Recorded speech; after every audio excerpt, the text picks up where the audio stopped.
नंदुरबार कृषी उत्पन्न बाजार समितीत सध्या लाल व पांढऱ्या मक्याची आवक चांगलीच वाढली असून रोज साधारणतः 200 ते 250 वाहनातून मक्याचे मार्केट ऑक्टोबर महिन्यापासून सुरू झाले। नोव्हेंबर अखेर चांगल्या प्रकारे आवक वाढली आहे। ऑक्टोबर व नोव्हेंबर या 2 महिन्यांच्या जवळपास 75,000 क्विंटल आवक झाली आहे। आज अखेर लाल मक्याला 2,000 ते 2,300 एवढा भाव मिळत असून पांढऱ्या मक्याला 2,800 ते 3,300 एवढा भाव आहे।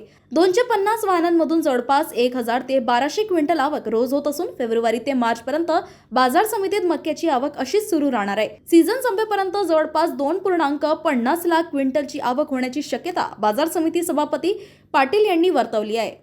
कृषी उत्पन्न बाजार समिती नंदुरबार सभापती बोलते संध्या वकील पाटील। ऑक्टोबर 2024 पासून मका आवक सुरू झालेली असून आज अखेर 75,000 क्विंटल आवक झाली आहे।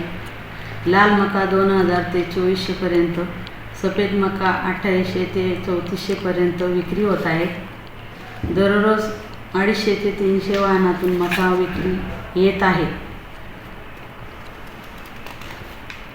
2 ते 2.5 लाख क्विंटल मका विक्री आवक येण्याची शक्यता आहे। महाराष्ट्र टीव्ही 24 साठी मिर्झा आफिक, नंदुरबार।